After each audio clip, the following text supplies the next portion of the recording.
प्रिय भक्तजनों, आज मैं आपके लिए इस वीडियो में लेके आई हूँ शनिवार के व्रत की विधि एवं कथा। इस दिन शनिदेव की पूजा होती है।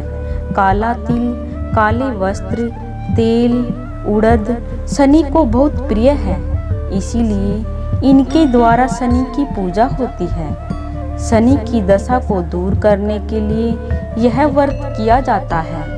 शनि स्तोत्र का पाठ भी विशेष लाभदायक सिद्ध होता है। तो आइए शुरू करते हैं शनिवार व्रत की कथा।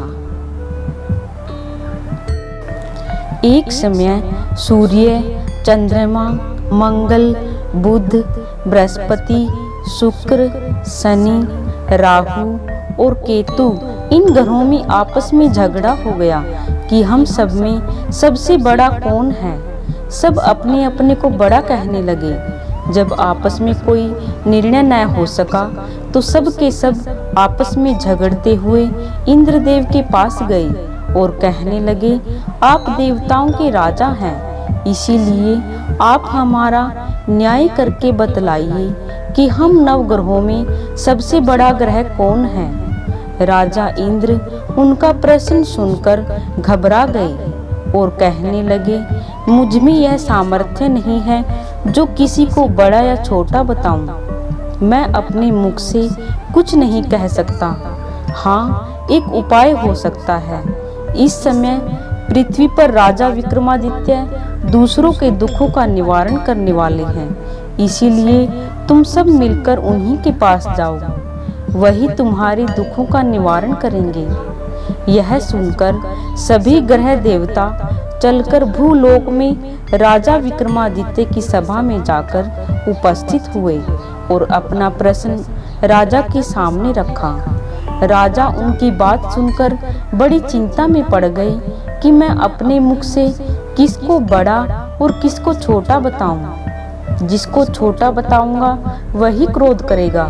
परंतु उनका झगड़ा निपटाने के लिए उन्होंने एक उपाय सोचा कि सोना, चांदी, कांसा, पीतल, सीसा, रांगा, जस्ता, अभ्रक और लोहा नवों धातुओं के 9 आसन बनवाए। सब आसनों को क्रम से जैसे सोना सबसे पहले और लोहा सबसे बाद में बिछाए। इसके बाद राजा ने सब ग्रहों से कहा, आप सब अपने अपने आसनों पर बैठिए। जिसका आसन सबसे आगे है वह सबसे बड़े और जिसका आसन सबसे पीछे है वह सबसे छोटा जानिए, क्योंकि लोहा सबसे पीछे था और वह शनिदेव का आसन था। इसीलिए शनिदेव ने समझ लिया कि राजा ने मुझको छोटा बना दिया है। इस पर शनिदेव को बड़ा क्रोध आया और कहा, राजा, तुम मेरे पराक्रम को नहीं जानता। सूर्य एक राशि पर 1 महीना, चंद्रमा 2.25 दिन, मंगल 1.5 महीना, बृहस्पति 13 महीने, बुध और शुक्र 1 महीने, परंतु मैं एक राशि पर 2.5 अथवा 7.5 साल तक रहता हूँ। बड़े बड़े देवताओं को भी मैंने भीषण दुख दिया है।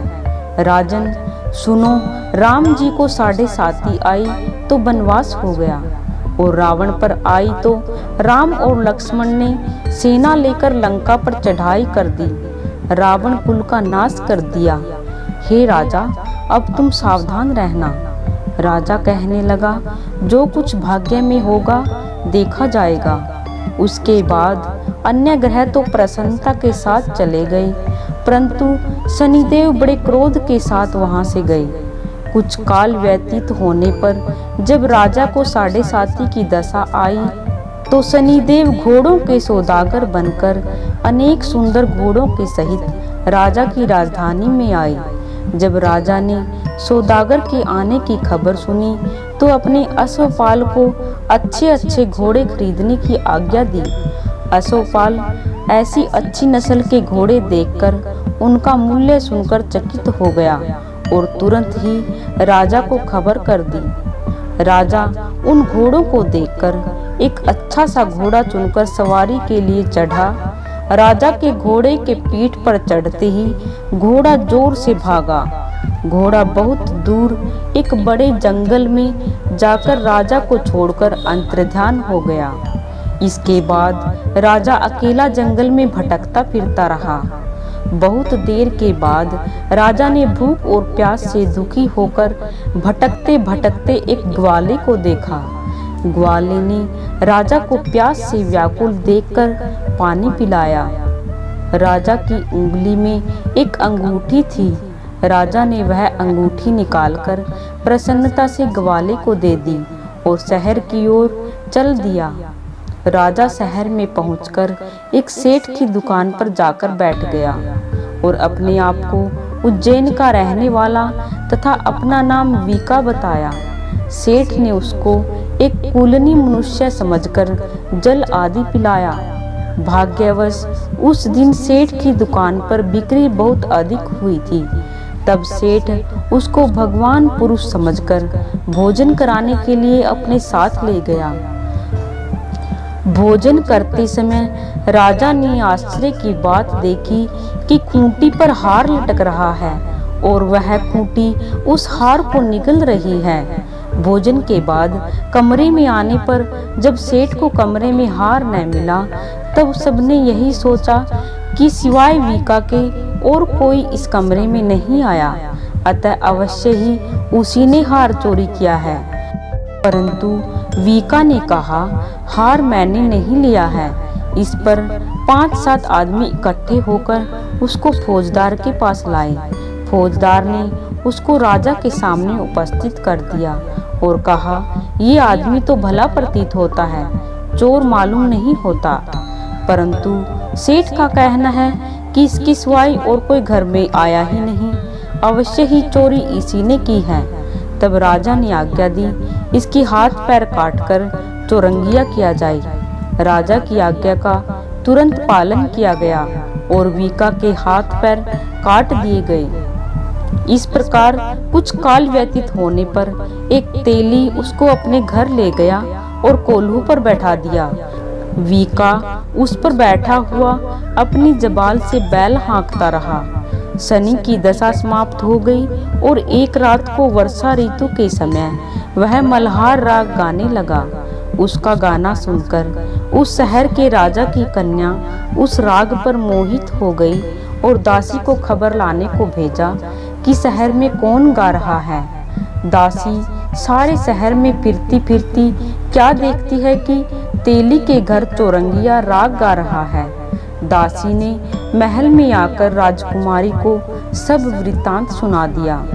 बस उसी क्षण राजकुमारी ने अपने मन में यह प्रण कर लिया कि चाहे कुछ हो, मुझे उस चौरंगिया के साथ ही विवाह करना है। प्रातःकाल होते ही जब दासी ने राजकुमारी को जगाना चाहा तो राजकुमारी अनशन व्रत लेकर पड़ी रही।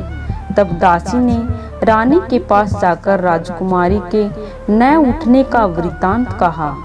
रानी ने तुरंत ही वहां जाकर राजकुमारी को जगाया और उसके दुख का कारण पूछा तो राजकुमारी ने कहा, माँ, मैंने यह प्रण कर लिया है कि तेली के घर में जो चौरंगिया है उसी के साथ विवाह करूंगी। माता ने कहा, पगली, यह क्या बात कह रही है? तेरा किसी देश के राजा के साथ विवाह किया जाएगा। राजकुमारी कहने लगी, माँ, मैं अपना प्रण कभी नहीं तोड़ूंगी। माता ने चिंतित होकर यह बात राजा को बताई। तब राजा ने भी आकर समझाया, मैं अभी देश देशांतर में अपने दूत भेजकर सुयोग्य रूपवान एवं बड़े से बड़े गुणी राजकुमार के साथ तुम्हारा विवाह करूंगा। ऐसी बात तुमको कभी नहीं सोचनी चाहिए। राजकुमारी बोली, पिताजी, मैं अपने प्राण त्याग दूंगी परंतु किसी दूसरे से विवाह नहीं करूंगी। इतना सुनकर राजा ने क्रोध से कहा, यदि तेरे भाग्य में ऐसा ही लिखा है तो जैसी तेरी इच्छा हो वैसा ही कर। राजा ने तेली को बुलाकर कहा, तेरे घर में चौरंगिया है, उसके साथ मैं अपनी कन्या का विवाह करना चाहता हूँ। तेली ने कहा, यह कैसे हो सकता है? कहाँ आप हमारे राजा और कहाँ मैं नीच तेली? परंतु राजा ने कहा, भाग्य के लिखे को कोई नहीं टाल सकता। अपने घर जाकर विवाह की तैयारी करो। राजा ने उसी समय तोरण और बंधनवार लगवाकर अपनी राजकुमारी का विवाह चौरंगिया विक्रमादित्य के साथ कर दिया। रात्रि को जब विक्रमादित्य और राजकुमारी महल में सोए तो आधी रात के समय शनिदेव ने विक्रमादित्य को स्वप्न दिया। राजा, कहो मुझको छोटा बतलाकर तुमने कितना दुख उठाया। राजा ने क्षमा मांगी। शनिदेव ने प्रसन्न होकर विक्रमादित्य को हाथ पैर दिए। तब राजा ने कहा, महाराज, मेरी प्रार्थना स्वीकार करें कि जैसा दुख आपने मुझे दिया है ऐसा और किसी को न दें। शनिदेव ने कहा, तुम्हारी यह प्रार्थना स्वीकार है। जो मनुष्य मेरी कथा सुनेगा या कहेगा उसको मेरी दशा में कभी किसी प्रकार का दुख नहीं होगा, और जो नित्य ही मेरा ध्यान करेगा या चींटियों को आटा डालेगा उसके सब मनोरथ पूर्ण होंगे। इतना कहकर शनिदेव अपने धाम चले गए।